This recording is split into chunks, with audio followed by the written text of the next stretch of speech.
லாசர் நோயுறுவதும் அவருடைய மரணமும் அவருடைய உயிர்ப்பும் முழுக்க முழுக்க ஆண்டவர் எழுதின ஸ்கிரிப்ட் இது. ஆண்டவரே, நீர் இருந்திருந்தால் என்னுடைய சகோதரன் இறந்திருக்க மாட்டான்னு சொன்னபோது இயேசுவுக்கு நல்லா தெரியும் ஸ்கிரிப்ட்ல அடுத்த 10 நிமிஷத்துல என்ன நடக்க போகுதுன்னு. தெரிஞ்ச இயேசு ஏங்க அழுதாரு?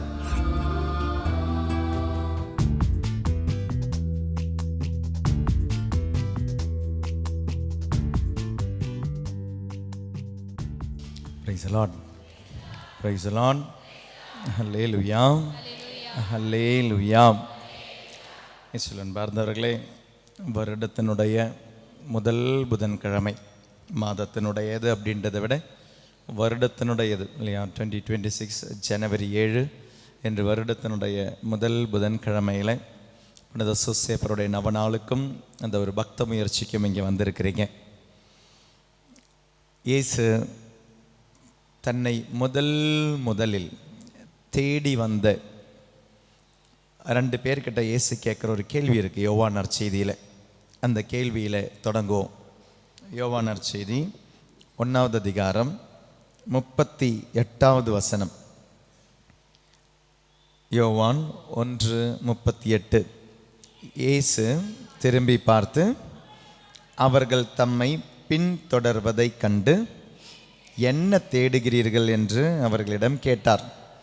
அவர்கள், ரபி, நீர் எங்கே தங்கியிருக்கிறீர் என்று கேட்டார்கள். ரபி என்பதற்கு போதகர் என்பது பொருள். அப்போ இயேசு கேட்குற கேள்வி, என்ன தேடி வந்தீங்க, என்ன தேடி வந்திருக்கிறீங்க என்று இந்த திருப்பலியிலே, இந்த பக்த முயற்சியிலே சூசேப்பர் வழியாக என்ன தேடி வந்திருக்கிறீங்க, ஆண்டவர்கிட்ட என்ன தேடி வந்திருக்கிறீங்க. அதுவும் இயேசு கேட்குறது யார்கிட்டன்னு ரொம்ப கிளியராக இருக்குங்க, ரொம்ப கிளியராக இருக்குது. தன்னை பின்தொடர்பவர்களை கண்டு. ஃபாலோவர்ஸ். அந்த ஃபாலோவர்ஸ் தான் டிசைப்பிள்ஸ் ஆனாங்க. அப்போ ஃபாலோவர் என்ன, டிசைப்பிள் என்ன? பின்தொடர்பவர்கள் யார், சீடர்கள் யார்? வித்தியாசம் இருக்குது. பின்தொடர்பவர்களுக்கு வித்தியாசம் இருக்குது. பின்தொடர்ந்தவர்கள் தான் சீடராக மாறினாங்க. அப்போ புனித சூசேப்பருடைய வாழ்க்கைக்கு வருவதுக்கு முன்னால் நம்ம இந்த 2 வார்த்தையை கொஞ்சம் ஆழமாக பார்க்கணும். பைபிளில் உண்மையாகவே இந்த 2 வார்த்தைக்கு ஆழங்கள் இருக்குது. ஃபாலோவர்ஸ் இருக்கிறாங்க, டிசைப்பிள் இருக்கிறாங்க. இயேசு தனது அந்த காட்டி கொடுக்கப்பட்ட இரவிலே உண்மையாக பார்த்தீங்கன்னா எல்லா சீடர்களும் ஓடி போயிட்டாங்க. இயேசுவோடு இருந்த 3 வருஷம் கூட இருந்த எல்லாருமே ஓடி போயிட்டாங்க. ஆனால் ஒரே ஒருத்தர் மட்டுமே இயேசுவை பின்தொடர்ந்தார். யார்? யோவான் கிடையாது. யார்? இளைஞனும் கிடையாது. யார்? இயேசுவை ஒரே ஒருத்தர் தான் ஃபாலோ பண்ணிக்கிட்டே போனார். பேதுரு. Very good. அவர் பின்தொடர்ந்துக்கிட்டே போனாருங்க. பாவம், இயேசு மேலே அந்த அன்பு பாசம் எல்லாமே இருக்குது. ஆனால் ஒன்றும் டிசைப்பிள் ஆகலை, ஒன்றும் சீடனா முழுசாக மாறலை. He was following him. லூக்கா நற்செய்தி 22வது அதிகாரம். அவர் எப்படி பின்தொடர்ந்தார்னு பாருங்களேன். 22வது அதிகாரம், லூக்கா 22:54. பின்னர் அவர்கள் இயேசுவை கைது செய்து இழுத்துச் சென்று தலைமை குருவின் வீட்டுக்கு கொண்டு போனார்கள். பேதுரு தொலைவில் அவரை பின்தொடர்ந்தார். அப்போ இயேசுவை பின்தொடரலாம், அவரை கிட்டையும் பின்தொடரலாம், தூரமும் பின்தொடரலாம். பின்தொடரவங்களுடைய பிரச்சனை அது. when we follow Jesus, we can closely follow Jesus, we can at a distance follow Jesus. 2 விதத்துலையும் ஃபாலோ பண்ண முடியும். ஆனால் டிசைப்பிளால் அப்படி இருக்க முடியாது. அப்போ யார் ஃபாலோவர், யார் டிசைப்பிள்? இது அழகாக புரிஞ்சுக்கணுன்னா யோவான் நற்செய்தியினுடைய 11வது அதிகாரத்துக்கு நம்ம போகிறோம். யோவான் நற்செய்தி 11வது அதிகாரம் தான் இன்றைக்கி நம்ம கொஞ்சம் ரிஃப்ளெக்ஷனுக்காக எடுத்து பார்ப்போம். ஏன்னா அங்கே இந்த 2 கேரக்டருமே இருக்கிறாங்க. யார்? மார்த்தாவும் மரியாளும். லாசர் நோயுற்றான். நீங்கள் இது கவனமாக, நம்ம இதுவாக தான் போவேன், கவனமாக நீங்கள் ஃபாலோ பண்ணாதான் இது உங்களுக்கு புரியும். கொஞ்சம் ஆழமான, கொஞ்சம் நம்ம மாற்றி யோசிக்க வேண்டிய டைம் இல்லையா? 2000 வருஷம் ஆயிடுச்சு கிறிஸ்டியானிட்டியெல்லாம் வந்து. நம்மளும் இன்றைக்கி மற்ற மதங்களுக்கும் நமக்கு ஒரு வித்தியாசம் இல்லை அப்படின்னா, ஏன்னா இன்றைக்கி நமக்கு அப்படி தானே எல்லோரும், சரி அவங்க அந்த மதத்தில் பிறந்தாங்க, அதனால் அன்றைக்கி அந்த மதத்தில் இருக்கிறாங்க, நான் இந்த மதத்தில் பிறந்தேன், நான் இந்த மதத்தில் இருக்கிறேன்னு சொல்லி கிறிஸ்தவம் என்பது சாதாரண ஒரு மதமாக மாறிவிட்டது. கிறிஸ்தவம் என்பது சாதாரண ஒரு மதம் அல்ல. கிறிஸ்தவம் என்பது ஒரு மார்க்கம், அனைவரையுமே உட்கொள்ள வேண்டிய ஒரு மார்க்கம். இன்றைக்கே நம்மளை வெறுக்கிறாங்க, நம்மளை ஒதுக்குறாங்க, இல்லை நம்ம வேறு மாதிரி பார்க்குறாங்கன்னா கிறிஸ்தவம் இன்றைக்கி அதிகமாக ஒரு மதத்துக்குள்ளே போயிடுச்சோன்னு தோணுது. மதத்துக்குள்ளே போயிடுச்சு. மற்ற மதங்களையும் அரவணைத்து ஒரு மார்க்கத்தில் கொண்டு வர வேண்டிய இன்றைக்கி நம்ம மற்ற மதங்களுடைய மார்க்கங்கள் இன்றைக்கி வாழ்ந்துக்கிட்டு இருக்கிறோம். மற்ற மதங்கள் ஏதாவது பயம் வந்துடுச்சா உடனே கயிறு கட்ட போகிறது, ஏதாவது தேவையா உடனே நேரம் பார்க்கறது, ஏதாவது நடக்கணுமா கிழமைகள் பார்க்கறது, ஏதாவது வாழ்க்கையில் வேறு ஏதாவது நடந்துடுச்சா துக்கமான விஷயம் ராசி பார்க்கறது. இப்படி நிறைய விஷயங்கள் நம்மளுடைய மார்க்கத்திலிருந்து வெளியே போகிறோம். அப்படின்னா உண்மையாகவே நம்ம தெரிஞ்சுக்கணும், இந்த 2000 வருஷம் முடிஞ்சிடுச்சு, இயேசு பிறந்து கிறிஸ்மஸ் ஒவ்வொரு வருஷமாக கடந்துக்கிட்டே இருக்குது. அப்போ நம்ம யோசிக்க வேண்டிய ஒரு விஷயம் இருக்குது. உண்மையாகவே நான் வாழ்வது as a follower or as a disciple? வெறும் பின்தொடர்கிறேனா?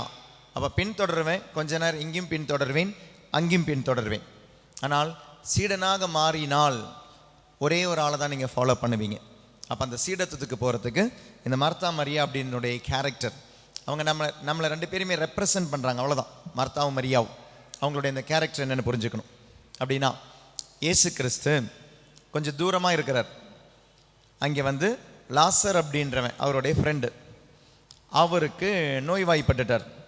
நோய்வாய்ப்பட்ட பொழுது அவருடைய சகோதரிகள் இயேசுவுக்கு ஆள் அனுப்பி சொல்கிறாங்க. என்ன ஆள் அனுப்பி சொல்கிறாங்க?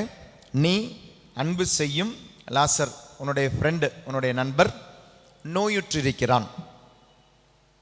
சப்போஸ் நீங்கள் எடுத்துக்கோங்க, உங்களுடைய ஃப்ரெண்டு யாரோ நோயாக இருக்கிறாங்க, ரொம்ப ரொம்ப க்ளோஸ் ஃப்ரெண்டுங்க.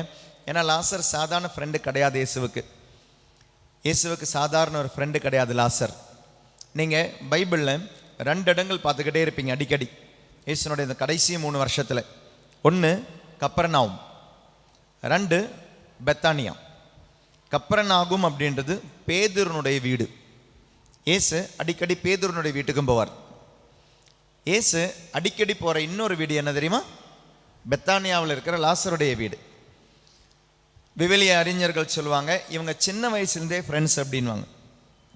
Praise the Lord. சின்னதிலிருந்தே இவங்க 4 பேருமே ஃப்ரெண்ட்ஸாக இருந்தவங்க தான். லாசர், மர்த்தா, மேரி, இயேசு கிறிஸ்து. அதனால் இயேசு கிறிஸ்து அடிக்கடி இவங்களுடைய வீட்டுக்கு போவார். நம்ம அது கண்டிப்பாக கடைசியில் பார்ப்போம். அது அடிக்கடி போகிற ஒரு வீடு. யாருடைய வீடு? பெத்தானியான், லாசருடைய வீடு.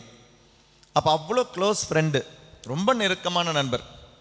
உங்களுடைய நெருக்கமான நண்பர் ஹாஸ்பிட்டலில் இருக்கிறாங்க, ஐசியூவில் இருக்கிறாங்கன்னு உங்களுடைய நெருக்கமான ஃப்ரெண்டுனுடைய சகோதரியோ சகோதரனோ உங்களுக்கு ஒரு மெசேஜ் கொடுத்தா போய் பார்ப்பீங்களா இல்லையா? கண்டிப்பாக போய் பார்ப்பீங்க. இயேசு பாருங்களேன், வேணும்னே அங்கே போகாமல் இருக்கிறார். வேணும்னே 11வது அதிகாரத்துக்கு வரும். யோவான் 11 தெரியுது இயேசுவுக்கு. என்ன தெரியுது? லாசர் சாக போறான்னு தெரியுது. சாக போறான்னு தெரிஞ்சும் இயேசு என்ன பண்ணுறாரு? போகலை. பெத்தானியாவில் வாழ்ந்து வந்த லாசர் என்னும் ஒருவர் நோயிற்றிருந்தார். அவ்வூரில்தான் மரியாவும் அவருடைய சகோதரியான மார்த்தாவும் வாழ்ந்து வந்தனர். இந்த மரியா தாம் ஆண்டவர் மேல் நறுமணத்தை பூசி தமது கூந்தலால் அவரின் காலடிகளை துடைத்தவர். அது 12வது அதிகாரத்தில் தான் வருது. ஆனால் யாருன்னு ஆல்ரெடி முன்னாலே 11வது அதிகாரத்தில் யோவான் சொல்கிறார். லாசர் இவருடைய சகோதரர். லாசரின் சகோதரிகள் இயேசுவிடம் ஆள் அனுப்பி, ஆண்டவரே, உன் நண்பன் நோயிற்றிருக்கிறான் என்று தெரிவித்தார்கள். அவர் இதை கேட்டு, என் நோய் சாவில் போய் முடியாது, கடவுளின் மாட்சி விளங்கவே இவன் நோயிற்றான், இதனால் கடவுளின் மகனும் மாட்சி பெறுவான் என்றார். மார்த்தாவிடமும் அவருடைய சகோதரிடமும் லாசரிடமும் இயேசு அன்பு கொண்டிருந்தார். லாசர் நோயிற்றிருந்ததை கேள்விப்பட்ட பிறகு தாம் இருந்த இடத்தில் இன்னும் 2 நாள் அவர் தங்கியிருந்தார். கொழுப்பு இல்லை இல்லையா? வேணும்னே 2 நாள் அங்கே தங்கிட்டு இருந்தார். பாருங்களேன், யோவான் ரொம்ப அழகாக மென்ஷன் பண்ணார். நோயிற்றிருந்தான் என்று தெரிந்து அந்த இடத்துல இன்னும் 2 நாள் தங்கினார். அப்போ வேணும்னே தங்குறார். இந்த 11வது அதிகாரம் நீங்கள் தப்பாக நினைக்கக்கூடாது. இந்த 11வது அதிகாரம் முழுக்க முழுக்க ஆண்டவர் எழுதின ஸ்கிரிப்ட். இது ஆண்டவரே எழுதின ஸ்கிரிப்ட் தான் இந்த 11வது அதிகாரம். இயேசுவின் நண்பனான லாசர் நோயுறுவதும் அவருடைய மரணமும் அவருடைய உயிர்ப்பும் ஆண்டவர் எழுதின ஸ்கிரிப்ட். அது பிரைஸ் தி லார்ட். அல்லேலூயா. சின்ன வயசுலேருந்தே அன்பு செஞ்ச உனக்கு நீ என் கூட சேர்ந்து நிற்பேன்னு எனக்கு தெரியுன்றதுனால ஆண்டவர் எழுதின ஸ்கிரிப்டுங்க லாசருடைய வாழ்க்கை. இந்த இடத்துல நோயுற்று நல்லா தெரியும், அவனுக்கு நோய் வரும்னு தெரியும், அவன் சாக போறான்னு தெரியும், சாவிலிருந்து இவனை நான் உயிர்ப்பிக்க போறேன்னு தெரியும். இயேசுவுக்கு அங்கே நடக்கிற ஒவ்வொரு விஷயமும், அதாவது நம்முடைய வீட்டில் நடக்கிற எல்லா விஷயமும் இயேசுவுக்கு நல்லா தெரியும். ஆனால் எப்படி இருக்கணும்?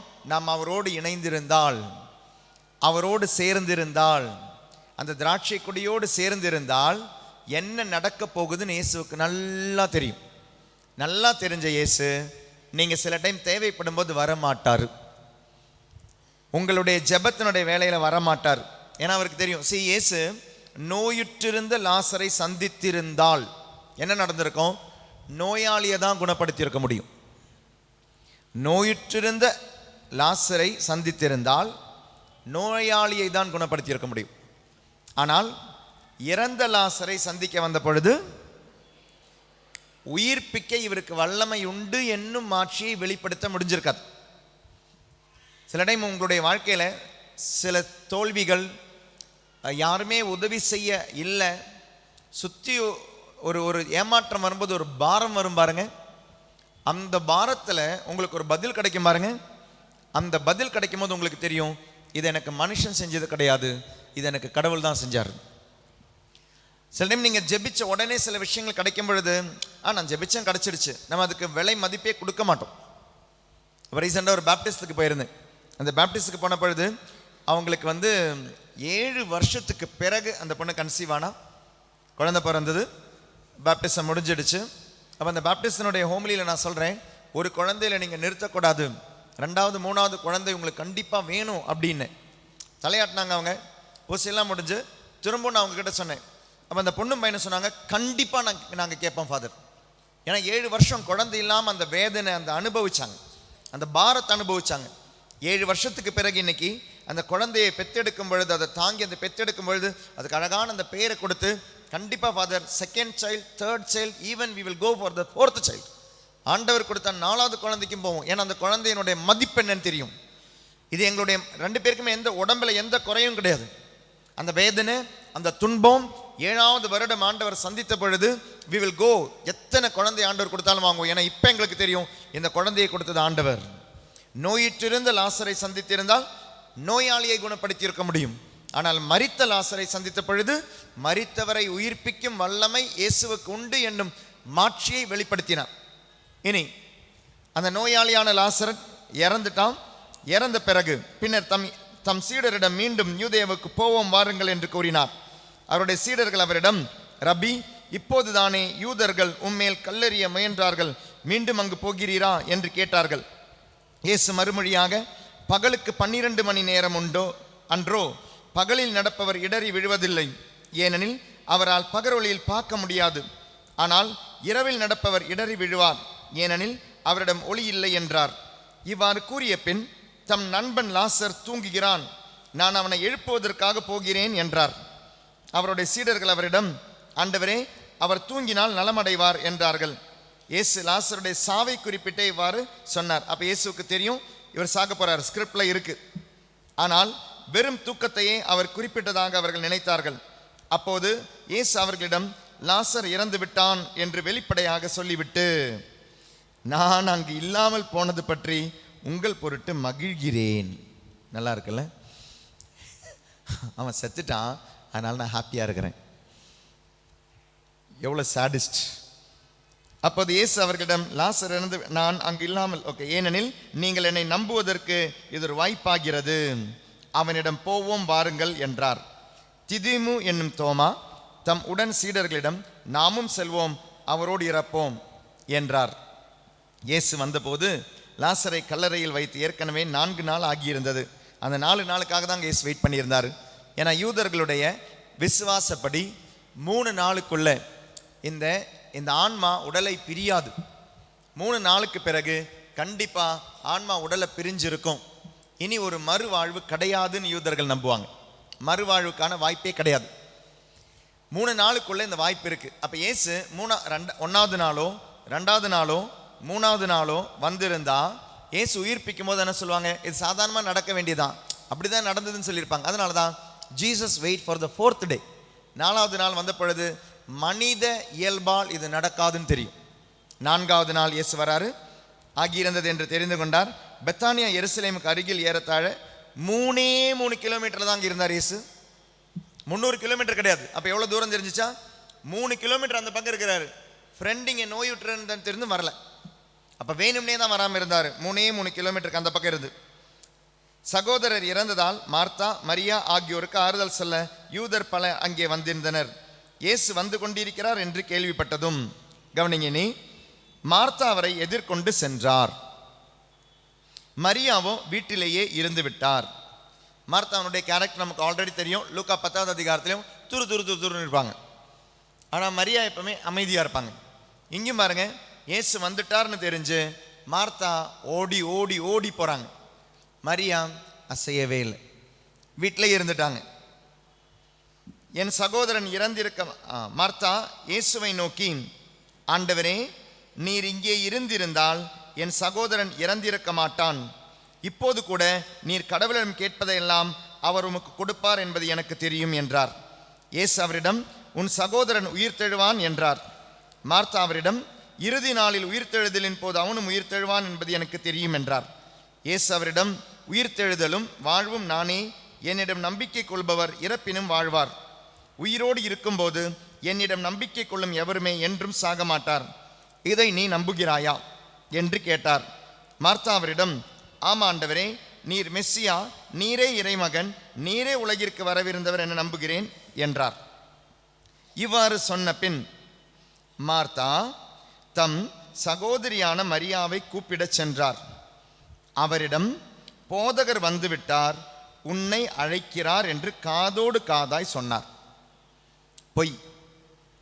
ஏன்னா இயேசு மரியாவை கூப்பிடலை, போய் கூப்பிட்டுட்டு வான்னு சொல்லலை. ஆனால் மார்த்தா என்ன பண்ணுறாங்க? இவ்வளோ சொல்லியும் என்ன தெரியுமா இங்கே நடந்தது? கண்டினியூஸாக வாசிக்கிறேன், இது முடியும் போது உங்களுக்கு சொல்கிறப்ப உங்களுக்கு புரியும். சொன்ன உடனே மரியா என்ன பண்ணுறாங்க? இதை கேட்டதும் மரியா விரைந்தெழுந்து இயேசுவிடம் சென்றார். இயேசு அதுவரையிலும் ஊருக்குள் வரவில்லை. தம்மை மார்த்தா சந்தித்த இடத்திலேயே இன்னும் இருந்தார். அதாவது ஊருக்கு வெளியே வந்துக்கிட்டு இருக்கிறாரு.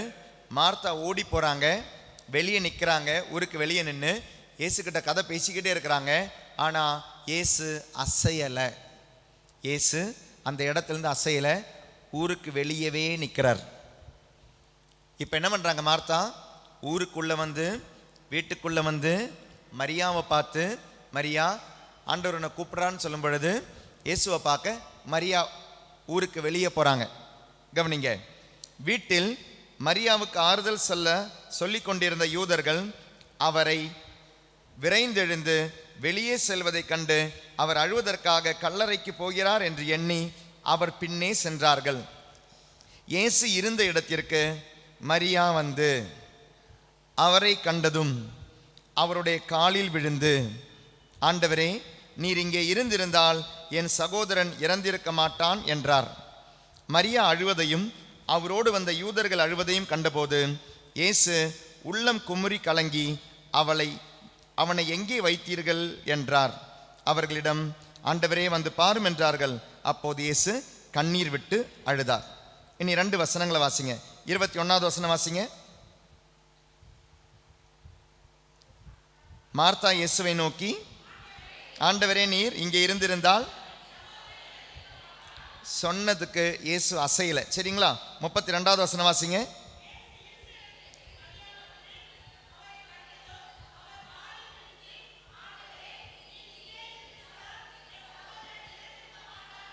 இயேசு அழுதார்.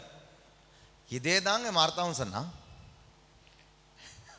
இதே தாங்கள மார்த்தாவும் சொன்னா, ஆண்டவரே, நீர் இங்கு இருந்திருந்தால் என் சகோதரன் இறந்திருக்க மாட்டான். இயேசு அசையவே இல்லைங்க. ஆனால் மரியா ஆண்டவருடைய காலில் விழுந்து, நல்லா கவனிக்கணும், காலில் விழுந்து அதே வார்த்தையை சொல்கிறாரு. இயேசு அழுகிறார். இந்த மரியாவுடைய கேரக்டர் என்ன தெரியுமா? லூக்கா நற்செய்தி 10:38 நீங்கள் பார்க்கும் பொழுதும், இயேசுனுடைய கால் பாதத்திலே அமர்ந்திருக்கும் மரியா, லூக்கா 10:38 பார்க்கும் பொழுது யோவான் 11:38 பார்க்கும் பொழுதும் இயேசுனுடைய காலடியை அன்பு செய்த மரியா. இதே யோவான் 12வது அதிகாரத்தில் இயேசுனுடைய காலில் அவங்க கொண்டு வந்த அந்த தைலத்தை, நார்தீன் தைலத்தை பூசி தனது கண்ணீரால் காலை துடைக்கும் மரியா. இந்த 3 இடத்துலையும் மரியானுடைய கேரக்டர் வாசித்து முடிச்சுட்டேன். ஏன்னா இந்த பேசேஜ் ஃபுல்லாக வாசித்தாதான் நமக்கு புரியும். நல்லா கவனிங்க. 3 இடத்திலையும் காலில் விழுந்து இயேசுவை அன்பு செய்த மரியானுடைய கேரக்டர் என்ன தெரியுமா? ஆராதிப்பவனுடைய கேரக்டர். எல்லாமே ஆண்டவருக்கு அர்ப்பணம் செய்கின்ற ஒரு கேரக்டர். ஆண்டவரே நீதான் எல்லாம் அப்படின்னு சொல்கிறதாங்க இந்த காலில் விழுந்து. 3 மரியாவை நீங்கள் எங்கெல்லாம் இயேசுக்கும் ஒன்றா சேர்ந்து பார்க்குறீங்களோ எல்லா இடத்துலையும் இயேசுனுடைய காலை அன்பு செய்த, இயேசுனுடைய காலை வணங்கிய, இயேசுனுடைய காலில் இருந்த மரியா என்பவள் ஆராதிப்பவர். the one who is worshipping Jesus. அப்போ மார்த்தா யாரு? மார்த்தா என்பவள் இயேசுவை பின்தொடர்ந்தவள். she did not become a disciple. ஆராதிப்பவர் வேற, பக்தர்கள் வேற. மார்த்தா எப்படிப்பட்ட பெண்ணாக இருந்தால் நல்லவங்க தாங்க, ஆனால் பக்தியால you cannot move your God. ஆண்டவரை அசைக்க மார்த்தா கேரக்டரால முடியலை, பக்தியால முடியலை. ஏன்னா இன்னைக்கு நமக்கு சூசையப்பர்கிட்ட பக்தி இருக்கும், நாளைக்கு மாதா கிட்ட பக்தி இருக்கும், பல புனிதர்களிடம் நம்ம பக்தியெல்லாம் வைப்போம். இந்த பக்தியெல்லாம் ஆண்டவர்கிட்ட கொண்டு போகுதா இல்லையா தெரியல. நம்ம பக்தர்களாக இருந்து விடுகிறோம். ஏன் தெரியுமா? பக்தர்கள் என்பவர்கள் நல்லா கவனிக்கணும். பக்தர்கள் என்பவர்கள் பெறுவதற்காக போறவங்க. ஆராதிப்பவர்கள் என்பவங்க கொடுப்பதற்காக போறவங்க. மார்த்தா என்பவள் பெறுவதற்காக போனாள், மரியாள் என்பவள் கொடுப்பதற்காக போனாள். Praise the Lord. Praise the Lord. Pious people, you go to receive. Those who go for adoration, you go to give.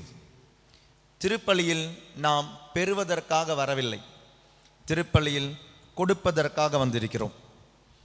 திருத்தூதர்கள், இயேசுனுடைய அந்த 12 திருத்தூதர்கள் இயேசுவிடமிருந்து பெறுவதற்காக போகவில்லை. ஆனால் அவங்க பெறுவதா இருந்தாங்க. எங்கே தெரியுமா? இயேசுனுடைய மரணம் உயிர்ப்புக்கு தூய ஆவி வரத்துக்கு முன்னாலே பேதுரு கேட்டார், கொடுத்தேனே என்ன கிடைக்கும்? அன்னைக்கு அவர்கள் இயேசுவை பின்தொடர்பவர்களாக இருந்தார்கள், டிசைப்பிளாக மாறலை. டிசைப்பிளாக தூய ஆவி வந்த பிறகுதான் உண்மையான டிசைப்பிளாக மாறினாங்க, சீடர்களாக மாறினாங்க. சீடர்களாக மாறின போது இயேசுவே என்ன பெஸ்ட் கொடுக்க முடியுமோ அவளும் கொடுக்குறேன் அப்படின்னார். அப்படிதாங்க பேதுரு இறந்தார், அப்படிதாங்க தூய திருமுழுக்கு யோவான் இறந்தார். கொடுப்பதற்காக வந்தவர்கள் ஆராதிப்பவர்கள், பெறுவதற்காக வருபவர்கள் பக்தர்கள். மார்த்தா பக்தியோடு இருந்தா, இயேசுவே எனக்கு உன்னை பிடிக்கும் நம்புறேன்னு கூட சொல்றாங்க பாருங்களேன்.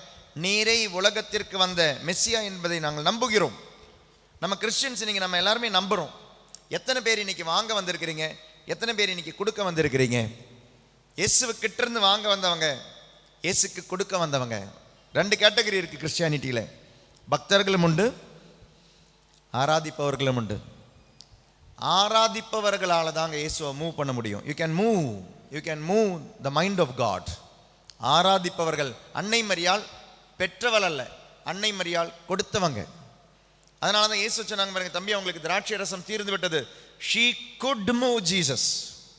இயேசுவை மூவ் பண்ண முடிஞ்சது, வேற யாராலையும் மூவ் பண்ண முடியல. இயேசு மனம் இறங்கி வந்து அந்த அந்த அந்த அந்த அடையாளத்தை, அந்த அற்புதத்தை செய்ய காரணம், மேரி was a person who was adoring God. She was not mere follower, but she was a disciple. சீடரா மாறினவள் அன்னை மரியாள், கொடுத்தவள் அன்னை மரியாள், பெற்றவள் அல்ல. மரியாள் கொடுத்தவள். இனி அடுத்த ஒரு நான் ஏன் இதெல்லாமே ஆண்டவர் எழுதின ஸ்கிரிப்ட்னு சொன்னேன்னா, மரியா இப்படி காலில் விழுந்து, ஆண்டவரே நீர் இருந்திருந்தால் என்னுடைய சகோதரன் இறந்திருக்க மாட்டான்னு சொன்னபோது இயேசுவுக்கு நல்லா தெரியும் ஸ்கிரிப்டில் அடுத்த 10 நிமிஷத்தில் என்ன நடக்க போகுதுன்னு. அடுத்த 10 நிமிஷத்தில் என்ன நடக்க போகுதுன்னு இயேசுவுக்கு தெரியும். தெரியுமா தெரியாதா? இந்த இறந்த லாசரை நான் என்ன பண்ண போறேன்னு தெரியுமா தெரியாதா? தெரியும். நல்லா தெரிஞ்சிருந்து ஏங்க அவர் அழுதாரப்போ? நல்லா தெரிஞ்சிருந்து ஏங்க அழுதார்? See, he knew very well the script. and he has come to raise Lazarus from death. தெரிஞ்ச இயேசு ஏங்க அழுதாரு? அதாங்க ஆராதிப்பவர்களுடைய ஜெபத்தினுடைய வல்லமை. நீங்க அழுதா ஆண்டவரால் தான், அவருக்கு தெரியும். இன்னைக்கு உங்களுடைய திருமணம் நடக்கலை, இந்த 2026 மார்ச் மாதம், மே மாதம், இல்லைன்னா ஜூன் மாதம் நடக்குதுன்னு தெரியும், அவருக்கு தெரியும். நீங்கள் அவரோடு இருந்தால், பக்தர்களாக இல்லை, நீங்கள் உண்மையாக ஆராதிப்பவர்களாக இருந்தால், கொடுக்க வந்தவர்கள் என்றால், ஆண்டவரோடு உறவில் ஆழமாக இருந்தால், ஆராதிப்பவர்களுக்கு என்ன கொடுக்க வேண்டும் என்று தெரிந்த தகப்பனுக்கு நல்லா தெரியும். 2026 ஜனவரி 8 என்ன கொடுக்க போறீங்கன்னு தெரியும், நல்லா தெரியும். இன்னைக்கு ஜனவரி 7 இன்னைக்கு இந்த திருப்பலியிலையும் இது தொடர்ந்து வர ஆராதனையிலும் நீங்கள் அழுதிங்கன்னா உங்கள் கூட சேர்ந்து அவரும் அழுவார். அவரால் அது தாங்க முடியாதுங்க. ஸ்கிரிப்ட் தெரியும், இருந்தாலும் அவரால் அழாமல் இருக்க முடியாது. இதான் the moving of the Lord. அது யாரால் முடியும்? ஆராதிப்பவர்களால் தான் முடியும். நீங்கள் பக்தர்களாக இருந்தால் இயேசு ஊரை விட்டு வெளியே தான் நிற்பார். நீங்கள் என்ன தான் புலம்பினாலும் பாருங்க, அவர் அசையவே இல்லை, அந்த ஊரை விட்டு உள்ளே வரவே இல்லை. அவர் உள்ளே வரணும்னா மார்த்தாவுக்கு நல்லா தெரியும், மேரி வந்தால் தான் அவர் உள்ளே வருவார்னு தெரியும். நான் எவ்வளோ புலம்பினாலும் சரியாகாதுன்னு தெரியும். அதனால தான் போய் சொல்கிறாங்க பாருங்க, பாரு ஆண்டவர் உன்னை கூப்பிடுறாரு. கூப்பிடவே இல்லை, இருந்தாலும் போய் சொன்னால் அவருக்கு நல்லா தெரியும்.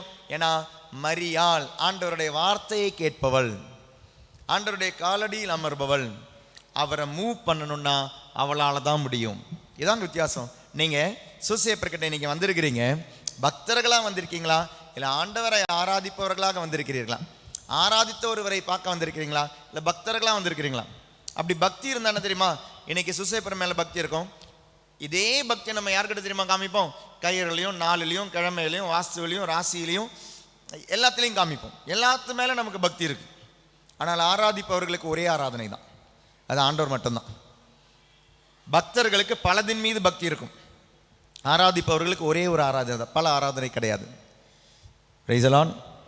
வித்தியாசம் புரிஞ்சுதா உங்களுக்கு? அப்போ அன்னை மரியாளாக இருக்கலாம், புனித சூசேப்பராக இருக்கலாம், திருத்தூதர்களாக இருக்கலாம், புனிதர்களாக இருக்கலாம். ஏன் அவர்கள் எல்லாம் நம் புனிதர்கள் என்று அழைக்க தெரியுமா? இவர்கள் அனைவருமே கொடுத்தவர்கள், கொடுப்பதற்காக வந்தவர்கள், இயேசுவுக்காக கொடுத்தவர்கள். இனி 2 வார்த்தையை சொல்கிறேன். இந்த பெத்தானி அப்படின்ற இந்த வீடு, லாசருடைய வீடுக்கு இன்னொரு பேர் இருக்கு. பேர் என்ன தெரியுமா? The house of consolation. The house of consolation, ஆறுதலின் வீடு. ஆறுதலின் வீடு அப்படின்ற ஒரு பேர் கூட இந்த பேருக்கு இருக்கு. பாருங்க, கோயிலில் உட்காந்து மொபைல் பேசிக்கிட்டு இருக்கிறாங்க யாரோ ஒருத்தர். அப்போ பக்தர்களா, ஆராதிப்பவர்களா? பூசை நடக்குது, பிரசங்கம் நடந்துகிட்டு இருக்குது, முன்னால் உட்காந்துக்கிட்டு இருக்கிறாங்க, ஃபோன் பேசுகிற தைரியம் இருக்குது அப்படின்னா யோசிச்சு பாருங்களேன், பக்தர்களா ஆராதிப்பவர்களான்? நீங்கள்லாம் சொல்லுவீங்க நாங்கள்லாம் கேட்கணுமா? எவ்வளோ நீங்கள் மூவர் இறைவனுடைய செயல் நடக்குது, உலகத்தினுடைய செயல் இதுக்குள்ளேயே நடக்குது. போன வச்சுட்டாங்க. இப்படியெல்லாம் ஃபாதர் சொல்லுவாங்க நினச்சி பார்த்துருக்க மாட்டாங்க அவங்க. Praise the Lord, praise the Lord. இந்த பூசை முடிஞ்சு செத்து போனோன்னா இந்த ஃபோனை யார் யூஸ் பண்ணுவாங்க தெரியல. Praise the Lord. ஆராதிக்க வந்தும் பக்தி. எனக்கு சூசையப்பர்கிட்ட என்ன கிடைக்கும்? எனக்கு மாதா கிட்டேருந்து என்ன கிடைக்கும்? எனக்கு அந்தோனியார் கிட்டேருந்து என்ன கிடைக்கும்? எனக்கு ஆண்டவர் கிட்டேருந்து என்ன கிடைக்கும்? கொடுக்க வரலைங்க, இன்னும் கொடுக்க வரலை. நம்ம 2 வார்த்தை. பெத்தானி என்பது ஹவுஸ் ஆஃப் கன்சலேஷன். நான் உங்ககிட்ட ஒரு கேள்வி கேட்குறேன். நம்ம ஆண்டவர்கிட்ட ஆறுதல் தேடி வந்திருக்கிறோம் இல்லையா? ஆண்டவருக்கு ஆறுதல் கொடுக்க முடியுமா நம்மளால? ஆறுதல் தேடுறோம், ஆண்டவருக்கு ஆறுதல் கொடுக்க முடியுமா? என்ன ஃபாதர், ஆண்டவருக்கெல்லாம் ஆறுதல் கொடுக்க முடியுமா? எல்லாம் பெரியவர் இல்லையா? ஆண்டவருக்கு ஆறுதல் கொடுக்க முடியுமா? முடியும். கேள்வி இருந்தால் கண்டிப்பாக அப்படி தான் பதில் போகணும் இல்லை? இயேசுவில் அன்பார்ந்தவர்களே, பக்தர்கள் என்பவர்கள் ஆண்டவரிடம் ஆறுதல் தேடுபவர்கள், ஆராதிப்பவர்கள் ஆறுதல் கொடுப்பவர்கள். பக்தர்கள் ஆறுதல் தேடுபவர்கள், ஆராதிப்பவர்கள் ஆறுதல் கொடுப்பவர்கள். ஏன் இந்த ஹவுஸ் ஆஃப் கன்சலேஷன் சொல்கிறாங்க தெரியுமா இந்த வீட்டை? நீங்கள் மார்க் நற்செய்தி 14வது அதிகாரம் எடுங்களேன். இயேசு நிறைய பேருக்கு ஆறுதல் கொடுத்தார். ஆனால் இயேசு ஆறுதல் தேடின வீடு எந்த வீடு தெரியுமா? இந்த லாசருடைய வீடு. 14வது அதிகாரம் எடுங்க. இந்த 14வது அதிகாரத்தில் இயேசுவினுடைய எருசலேம் பயணம். மார்க்கு 11 11வது அதிகாரம் 1வது வசனம். இயேசு தம் சீடரோடு ஒலிவமலை அருகில் உள்ள பெத்பகு பெத்தானியா என்னும் ஊர்களுக்கு வந்து எருசலேமே நெருங்கிய பொழுது. நல்லா கவனிக்கணும். அப்போ ஓசான ஞாயிற்றுக்கிழமை பெரிய அந்த வாரம் சண்டே மார்னிங் இயேசு பெத்தானியாவில் இருக்கிறார். பெத்தானியாவில் தான் எருசலேமுக்கு போகிறார். சண்டே மார்னிங் பெத்தானியாவிலிருந்து. அப்போ யாருடைய வீட்டிலிருந்து போகிறாரு? லாசருடைய வீட்டில் தான் போகிறார். எங்கே போகிறாரு? எருசலேமுக்கு போகிறார். ஓகே, 11வது வசனம். அவர் எருசலேமுக்கு சென்று கோவிலில் நுழைந்தார். அனைத்தையும் சுற்றி பார்த்துவிட்டு ஏற்கனவே மாலை வேலை ஆகிவிட்டதால் 12 பெத்தானியாவுக்கு புறப்பட்டார். சண்டே மார்னிங் பெத்தானியா to Jerusalem, Sunday evening Jerusalem to அவர் லாசர் வீட்டுக்கு வந்துட்டார். அப்போ எவ்வளோ ஒரு வேதனை இருந்திருக்கு இயேசுக்கு அந்த ஒரு வாரம். இயேசு ஆறுதல் தேடின வீடு லாசருடைய வீடு. 12வது வசனம். மறுநாள் பெத்தானியாவை விட்டு அவர்கள் திரும்பிய பொழுது. அப்போ இயேசு திரும்பவும் திங்கக்கிழமை காலையில் பெத்தானியாவிலிருந்து எங்கே போகிறாரு? எருசலேமுக்கு போகிறார். 19வது வசனம். மாலை வேளையானதும் இயேசுவும் சீடர்களும் நகரத்திலிருந்து வெளியேறினார்கள். திரும்ப பெத்தானியா போகிறார். அப்போ மண்டே ஈவினிங் ஆயிடுச்சா? 20வது வசனம். காலையில், அப்போ டியூஸ்டே மார்னிங் ஆயிடுச்சா? காலையில் அவர்கள் அவ்வழியே சென்ற பொழுது எவ்வழியே திரும்பவும் எருசலேமுக்கு போகிறாங்க. அத்தி மரம் வேரோடு பட்டு போயிட்டு செவ்வாய்க்கிழமை காலையில். செவ்வாய்க்கிழமை இதெல்லாம் இது மிச்சம் எல்லாமே செவ்வாய்க்கிழமையில் நடக்கிறது. கோயிலில் பாருங்கள், உயிர் தெழுதலை பற்றிய கேள்வி, முதன்மையான கட்டளை, மெஸ்ஸியா தாவீதின் மகன், ஒவ்வொரு ஹெட்டிங் பாருங்கள். மறைநூல் அறிஞரை குறித்து, ஏழை கைம்பெண்ணின் காணிக்கையெல்லாம் கோயிலில் போடுறது. அப்போ செவ்வாய்க்கிழமை ஃபுல் டே இயேசு எருசலேமில் இருக்கிறாரு, கோயில் இருக்கிறாரு, ஃபுல் டே பிரசங்கம் வச்சுட்டு இருக்கிறார். ஏன்னா இயேசுக்கு தெரியும் லாஸ்ட் நாள், இயேசுனுடைய லாஸ்ட் நாள், இனி பிரசங்கம் வைக்க போகிறது கிடையாது.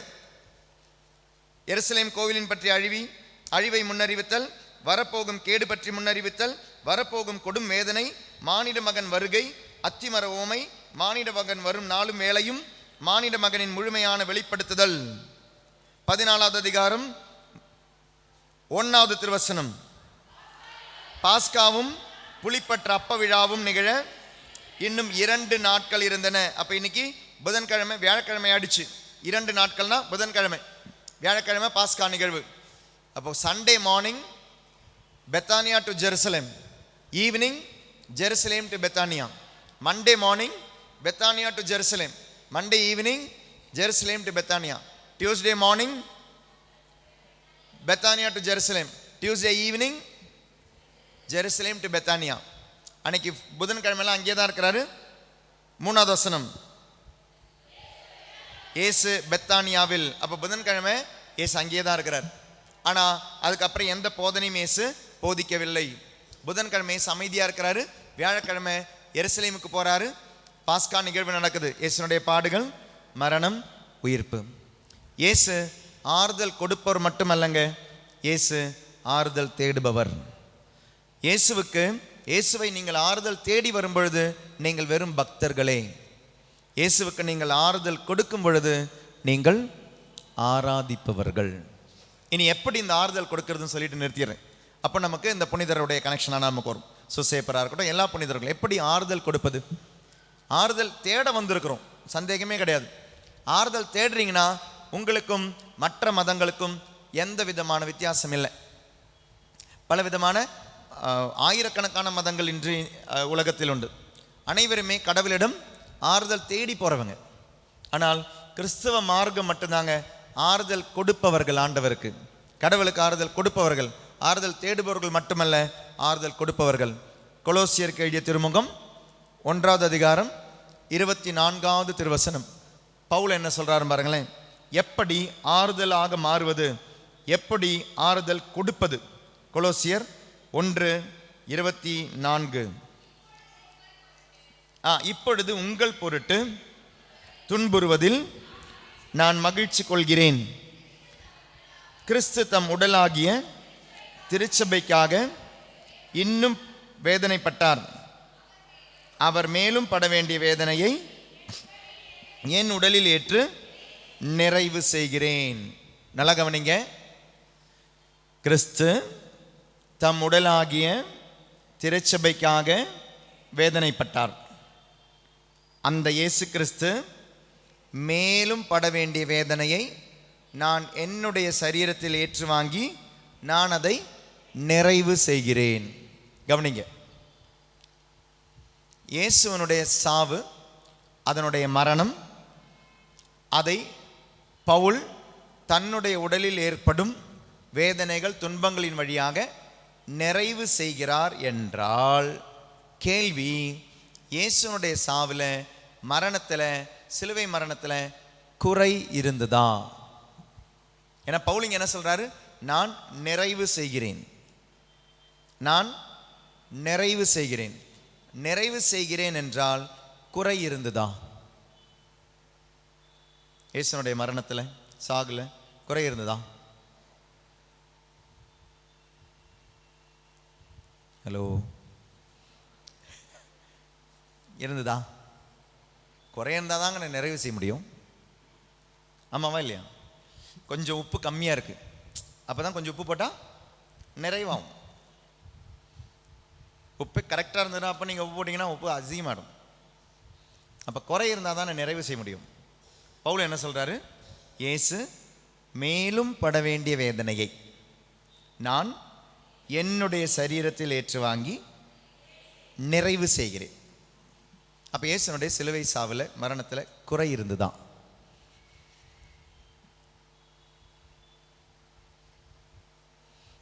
இப்படி கேட்டால் என்ன பதில் சொல்கிறது ஃபாதர்?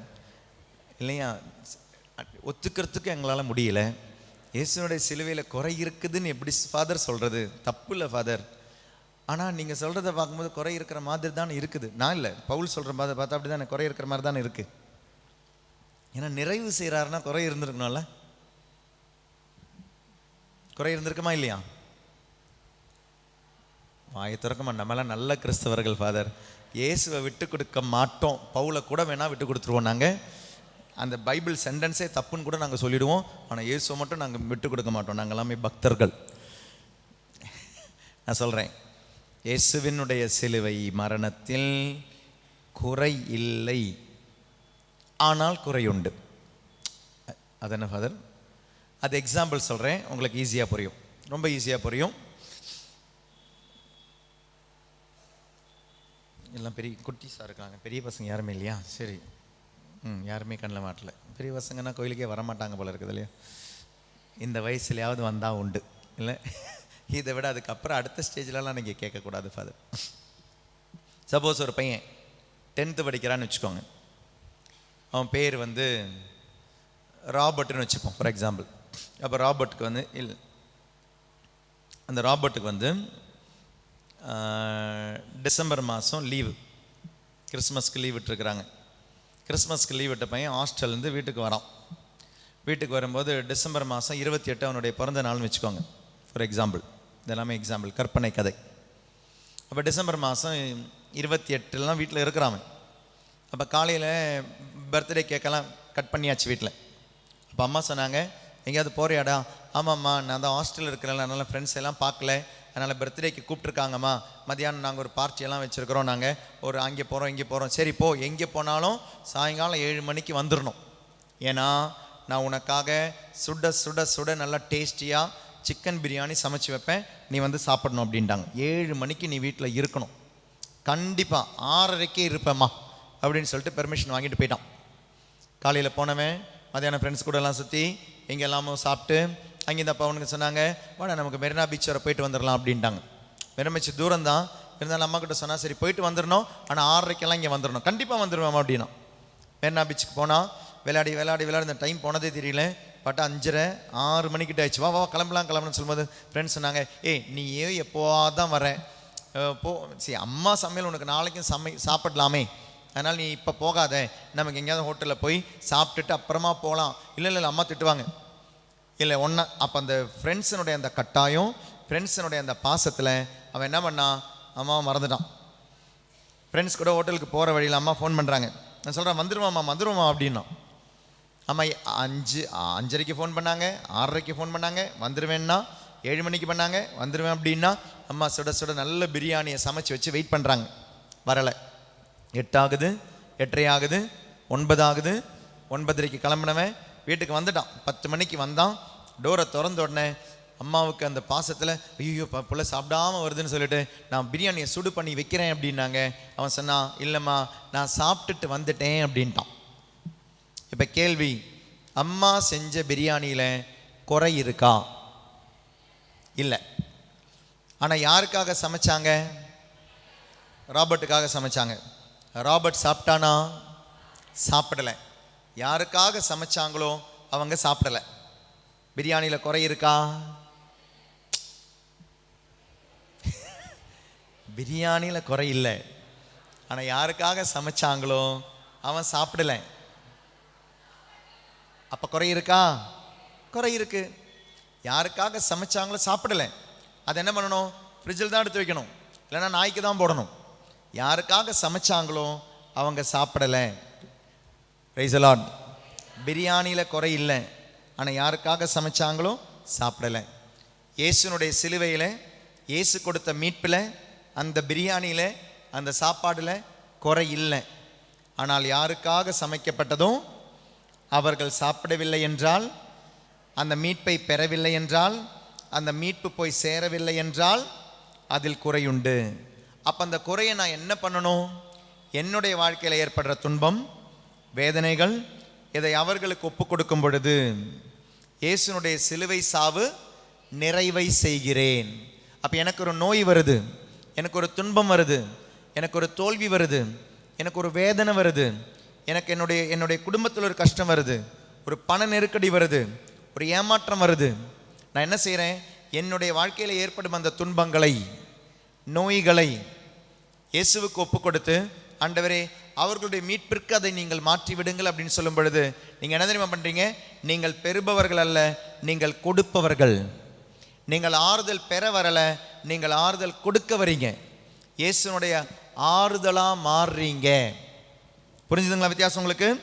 ஆறுதல் பெற வருபவர்கள் பக்தர்கள் என்றால், ஆறுதல் கொடுப்பவர்கள் ஆராதிப்பவர்கள் என்றால், உங்களுடைய நோய்களை ஆண்டவரே இந்த நோய் எனக்கு தீர்த்து தாங்க நீங்கள் சொல்லும் பொழுது நீங்கள் வெறும் பக்தர்கள். சூசேப்பர்கிட்ட ஜெபிக்க வந்திருக்கீங்க, சூசேப்பர் வழியாக ஜெபிக்க வந்திருக்கீங்க.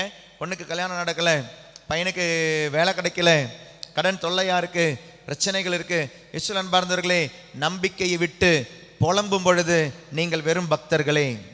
ஆனால் அந்த நோய்களை, அந்த வேதனைகளை, பிரச்சனைகளை ஆண்டவரே நான் உமக்கு ஒப்பு கொடுக்கிறேன், அர்ப்பணிக்கிறேன் என்று சொல்லும் பொழுது நீங்கள் ஆராதிப்பவர்கள். இயேசுவிடமிருந்து ஆறுதல் பெற வந்தீர்களா? இயேசுவுக்கு ஆறுதலாக மாற வந்தீர்களா?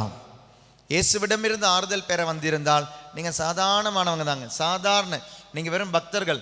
You are like people of any other religion. You don't have that any ஒரு ஸ்பெசிஃபிகேஷனோ ஒரு ஸ்பெஷல் கைண்டோ இல்லை. சாதாரண ஒரு பக்தராக வந்திருக்கிறோம். வேதனைகளை, துன்பங்களை, இன்னொரு எக்ஸாம்பிள் சொல்கிறப்ப உங்களுக்கு ஈஸியாக புரியும். ஒரு கணவன் மனைவி, இவங்க கல்யாணத்துக்கு முன்னால் இவங்க வந்து ஜெபிச்சுக்கிட்டே இருந்திருக்கிறாங்க. என்ன ஜெபிச்சாங்கன்னா, ஆண்டவர்கிட்ட இல்லை, அன்னை மரியாள் கிட்ட தான் ஜெபிச்சிருக்கிறாங்க. அன்னை மரியாள் வழியாக ஜெபிச்சிருக்கிறாங்க. மெழுகுவத்தி கொளுத்தி எல்லா சனிக்கிழமையும் ஒரு மாதா கோயிலில் போயிட்டு, எனக்கு குடிக்காத ஒரு கணவனாக வேணும், எனக்கு பிடிக்காத கிடையாது, குடிப்பழக்கம் இல்லாத ஒரு கணவனாக வேணும், சிகரெட் பழக்கம் இல்லாத ஒரு கணவனாக வேணும், எனக்கு வந்து என்னை நல்லா பார்த்துக்கிற ஒரு கணவனாக வேணும்னு சொல்லி ஜெபிச்சுக்கிட்டு எல்லா சனிக்கிழமையும் வந்து மாதா கோயிலுக்கு போவாங்க. மெழுகுவத்தி கொளுத்தி வைப்பாங்க. நல்ல ஒரு பையனை பார்த்து அப்பா அம்மா கல்யாணம் பண்ணி வச்சாங்க. அந்த பையன் பார்த்தா இவங்க கேட்ட மாதிரியே கிடையாது. அவர் குடிப்பார், சிகரெட் பிடிப்பார், நல்லா பார்த்துப்பார், அன்பெல்லாம் இருக்குது. ஆனால் அந்த குடியை விட முடியல, அவரால் சிகரெட்டை விட முடியல. இந்த அம்மா ப்ரேயர் நிறுத்தலைங்க. அதான் நம்பிக்கை. ஆண்டவர் மீது இருக்க நம்பிக்கை, அன்னை மரியாள் மீது உண்மையான பக்தி. அவங்க என்ன தெரியுமா பண்ணாங்க? திரும்பவும் அந்த கோயிலுக்கு போக ஆரம்பித்தாங்க. திரும்பவும் மெழுகுவத்தி கொளுத்த ஆரம்பித்தாங்க. கொளுத்திட்டு நம்ம ஜெபிச்சாங்க. நான் எப்படி ஜெபிச்சு கேட்டேனோ அப்படி ஒரு புருஷனா இவரை நீ மாற்றித்தான் அப்படின்னாங்க. 1 வருஷமோ 2 வருஷமோ 3 வருஷமோ ஜெபிச்சிருப்பாங்க. கண்டினியூஸாக ஜெபிச்சவங்க என்ன தெரியுமா நடந்தது? இவங்களோட ஸ்கூலில் ஒர்க் பண்ணிட்டு இருந்தவங்க அங்கே யாரோ சொல்லியிருக்கிறாங்க, இது நடந்து ஒரு 30-35 வருஷம் முன்னால் கதை. அவங்களுடைய டீச்சர்ஸ் யாரோ சொல்லியிருக்கிறாங்க, இது மாதிரி ஒரு தியான மையம் இருக்குதாமே, புதுசாக ஒன்று தொடங்கியிருக்கிறாங்களாமே கேரளாவில், சாலக்குடியில் அன்றைக்கி தொடங்கின அந்த டைம், நீங்கள் ஏன் அங்கே போகக்கூடாது? அப்போ இவங்களுக்கு தெரியாது, கேரளாலாம் போனதே கிடையாது. அப்போ இவங்க என்ன நினச்சாங்க, நான் இன்றைக்கி போய் கேட்க போகிறேன். ஹஸ்பண்ட் கிட்ட போய் கேட்டிருக்கிறாங்க, நமக்கு போகலாமா அப்படின்னு, தியான மையத்துக்கு போகலாமான்னு. அவர் சொன்னார், வா போகலாம் அப்படின்ட்டார். அப்படி போனவர், அந்த மண்ணில் அன்னைக்கு கால் எடுத்து வச்சவர், அன்னையிலேருந்து இன்னைக்கு வர அந்த மனுஷன் குடிச்சதில்லை. கொடியை மொத்தமாக நிறுத்திட்டார். Price allot. 2-3 மாதத்தில் சிகரெட்டையும் நிறுத்திட்டார். Price allot. இன்னைக்கு அவங்க 2 பேருமே ஆண்டவர் ஊழியம் செஞ்சுக்கிட்டு இருக்கிறாங்க. பிரைஸ் அலாட். ஹல்லேலூயா. பார்த்தீங்களா, அந்த மனைவி அவளுடைய இந்த துன்பத்தை, வேதனையை அர்ப்பணித்த பொழுது அவள் ஆராதிப்பவளாக மாறினாள்.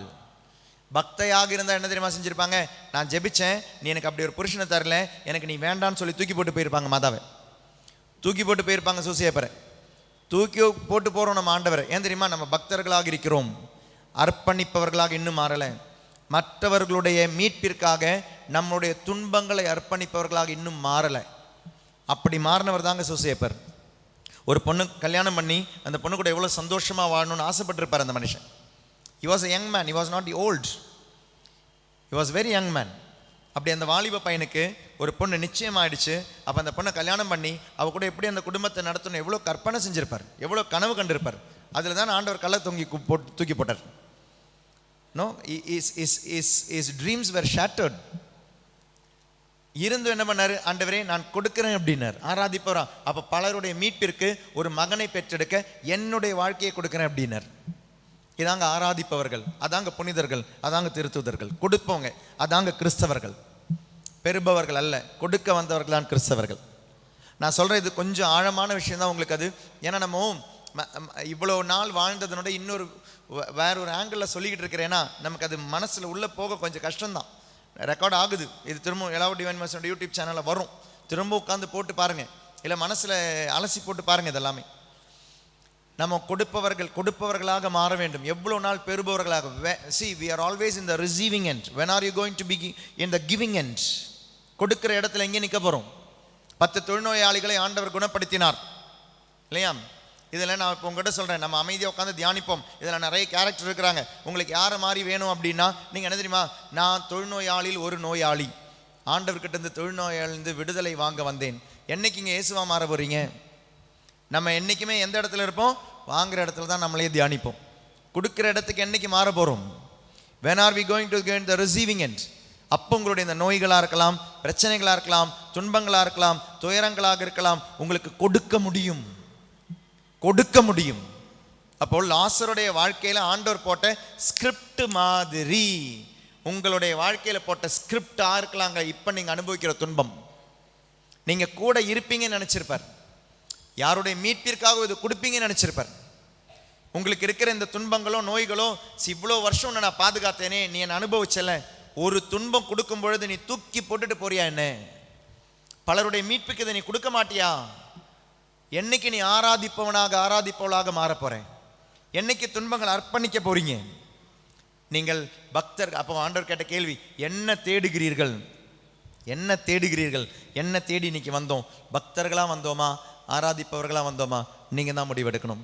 பக்தியிலிருந்து ஆராதனைக்கு வளரும் பொழுது தாங்க ஒரு கிறிஸ்தவன் வளர்றான், ஒரு கிறிஸ்தவ வளர்றான். பக்தியிலே நின்னீங்கன்னா இதை மாதிரி மாலை போடுறதுலையும் காணிக்க போடுறதுலையும் இதிலே நின்று போய்டும். மாலை காஞ்சி போகிற மாதிரி பக்தியும் காஞ்சி போயிடும். மாலை போட்டுட்டேன், சோசேப்பர் எல்லாமே பார்த்துப்பார். தேரை தூக்கிட்டேன், சோசேப்பர் எல்லாமே பார்த்துப்பார். சோசேப்பருடைய வாழ்க்கை என்னைக்கு ஃபாலோ பண்ண போகிறோம்? அன்னை மரியாளுடைய வாழ்க்கை என்னைக்கு ஃபாலோ பண்ண போகிறோம்? அவங்க பக்தர்கள் அல்ல, அவர்கள் ஆராதிப்பவர்கள். இன்னைக்கு பக்தி இருக்கிறவங்க தான் பூசையில் உட்கார மாட்டாங்க, ஆனால் கரெக்டாக தேருக்கு வந்துடுவாங்க. பூசைக்கு வரமாட்டாங்க, ஏன்னா பூசை கொடுக்குற இடம். பூசையில் இருக்க மாட்டாங்க. எல்லா கோயிலையும் பாருங்க, சண்டை சப்பரம் யார் தூக்குறது தான். என் ஜாதியா உன் ஜாதியா, என்னுடைய குடும்பமா உன்னுடைய குடும்பமா, எல்லாம் பக்தர்களாக நின்று போயிட்டோம். ஆராதிப்பவர்களாக வரணும்னா அடுத்த step. So the travel from the follower to the disciple is a Christian. அந்த ஒரு ட்ராவல், பில்கிரிம், அதெல்லாம் கொண்டாடி முடிச்சிட்டோம் இல்லையா? பயணம், பில்கிரிம் எல்லாமே. அந்த பில்கிரிம் அப்படின்றது இதாங்க பில்கிரிம். இங்கிருந்து இங்கே வளர்தாங்க பில்கிரிம்.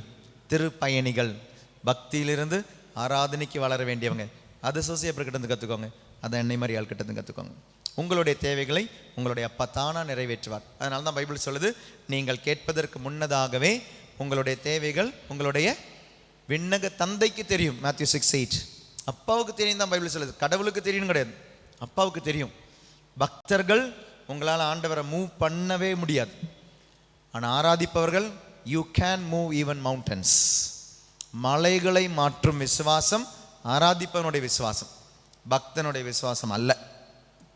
Praise the Lord. அல்லேலூயா. புரிஞ்சுதோ இல்லையோ? கேட்டோம் ஃபாதர், காதில் புரிஞ்சுது, தலைக்குள்ளே புரிஞ்சுது, ஆனால் மனசில் புரிஞ்சால் மனமாற்றம் ஏற்படும். பக்தியிலிருந்து அதனால் இனி உங்களுடைய வாழ்க்கையில் துன்பங்கள் வரும் பொழுது ஆறுதல் தேடுறவங்களா இருங்க, தப்பு கிடையாது. ஆறுதல் கொடுக்குறவங்களா மாறுங்க. இயேசுவிடம் இருந்த ஆறுதல் பெறுபவர்களாக மட்டுமில்லாமல் இயேசுவுக்கு ஆறுதல் கொடுப்பவர்களாக மாறுங்கள். உங்களுடைய துன்பங்களில் புலம்பாமல் அந்த துன்பங்களை பலிபீடத்தில் அர்ப்பணிப்பவர்களாக மாறுங்கள். உங்களுடைய துன்பங்களில் புலம்பாமல் துன்பங்களை அர்ப்பணிப்பவர்களாக மாறுங்கள்.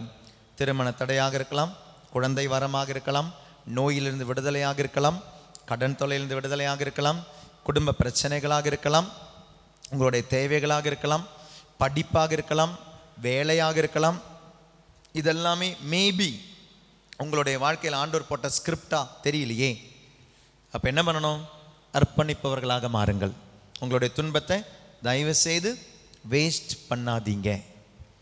To not waste your sufferings. ஒரு பொழுதும் துன்பத்தை வேஸ்ட் பண்ணாதீங்க. அந்த துன்பத்தின் வழியாக 1000 மடங்கு ஆசீர்வாதம் பெறலாம். இயேசு பாருங்களேன், ஒரு துன்பத்தை கூட விட்டு வைக்கவே இல்லைங்க. எல்லாத்தையும் என்ன தெரியுமா பண்ணார் ஆண்டவர்கிட்ட? ஆண்டவரே, உமது கரங்களில் எனது ஆவியை ஒப்படைக்கிறேன்னு சொல்லி அர்ப்பணிச்சிட்டார். ஒரு துன்பத்தை கூட வேஸ்ட் பண்ணலை. எவனாவது மூஞ்சில துப்புறானா? நல்லா துப்புடானார்.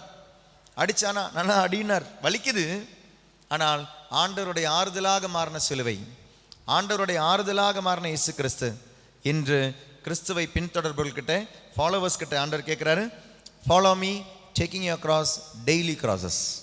ஆராதிப்பவர்களாக மாறுவோம். சிந்தித்து பாருங்கள், சிந்தித்ததை வாழ்வாக்குங்கள். புனித சோசேப்பரை போல, அன்னை மரியாளை போல நாளைக்கு உங்களை ஆண்டவர் கொண்டாடுவார். உலகம் கொண்டாடுதோ இல்லையோ, ஆண்டவர் கொண்டாடுவார். ஒரு மரிய கோரத்தி 12 வயசுல இறந்து போனா, ஆனால் இன்னைக்கு உலகம் கொண்டாடுது, ஆண்டவர் கொண்டாடுறார். ஏன் தெரியுமா? ஏனெனில் அவள் ஆறுதலாக மாறினவள்.